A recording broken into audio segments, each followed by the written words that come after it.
இன்றைய வேத வசனம் ஏசாயா 53:7.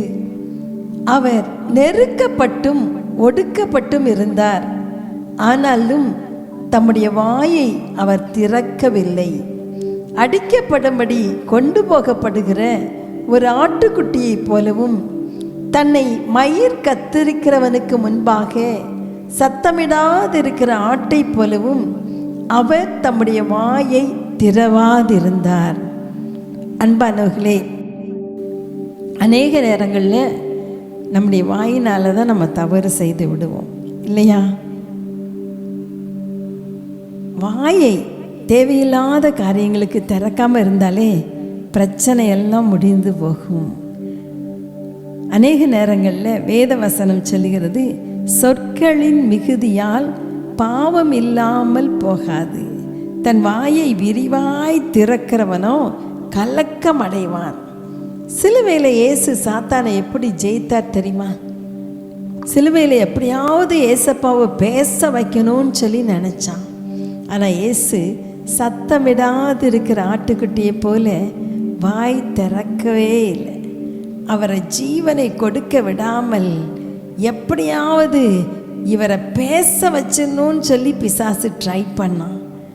ஆனால் என்னை ஒடுக்குனாங்க, நெருக்குனாங்க, ஆனாலும் நான் பேசவில்லை என்பது போல இந்த வேதத்தில் எழுதப்பட்டு இருக்கிறதை நாம் பார்க்கிறோம்.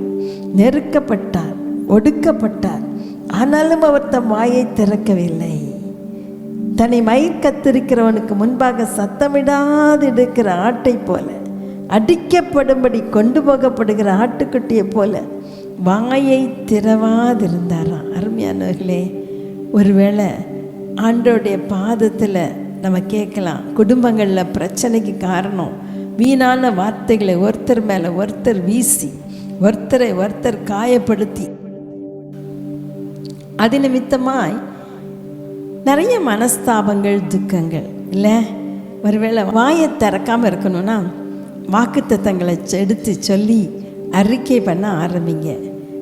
இல்லை, தேசத்தை குறித்து அல்லது கணவனை குறித்து, பிள்ளைகளை குறித்து என்ன வாக்குத்தத்தம் இருக்கோ அத்தனை வாக்குத்தத்தங்களையும் ஒவ்வொரு நாளும் அறிக்கை எடுங்க. ஒரு சகோதரி சொல்கிறாங்க, எல்லா விதத்திலும் அவர்கள் சின்ன வயசுலேயே அப்யூஸ் பண்ணப்பட்டதுனால எல்லாமே அவங்க வாழ்க்கையே ஒன்றுமில்லாமல் போச்சு அப்படிங்கிற நிலைமைக்கு வர்ற அளவுக்கு மோசமாக இருந்ததாம்.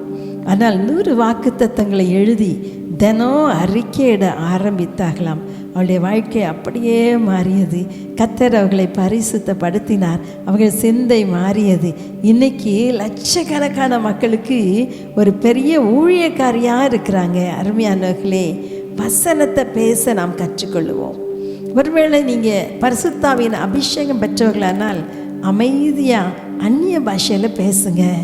கர்த்தர் உங்கள் சூழ்நிலையை மாற்றி கொடுப்பார். பிசாசு தூண்டி தூண்டி விட்டு பேச பேச வைத்து, பதிலுக்கு பதில் பேச வைத்து குடும்பத்தில் சமாதானத்தையும் நிம்மதியும் சந்தோஷத்தையும் கெடுத்துருவான். இல்லைன்னா அமைதியாக எந்திரிச்சு வெளியே போயிருங்க. அந்த சூழ்நிலையை விட்டே வெளியே போயிட்டோன்னா நிச்சயமாக நம்ம வாயை திறக்க முடியாதில்ல. கொஞ்ச நேரம் கழித்து எல்லாமே அடங்கி போயிடும். ஆண்டவருடைய சமூகத்தில் கேட்கலாமா? அன்பின் தகப்பனே, அநேக நேரங்களில் எங்கள் வாயினால் தான் நாங்கள் பாவம் செய்து விடுறோம் சுவாமி.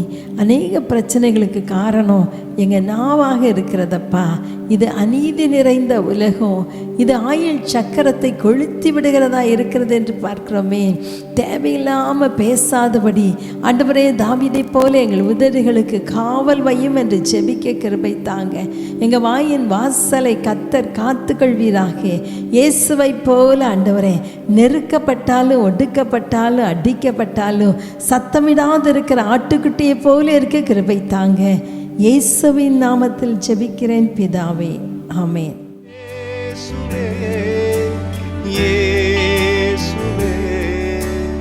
ஆட்டுக்குட்டியானவரே,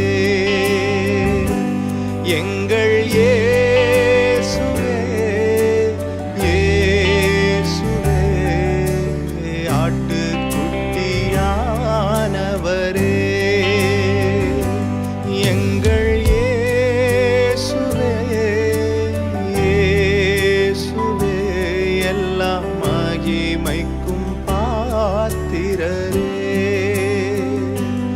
எங்கள் இயேசுவே, இயேசுவே, எல்லா மகிமைக்கும் பாத்திரரே.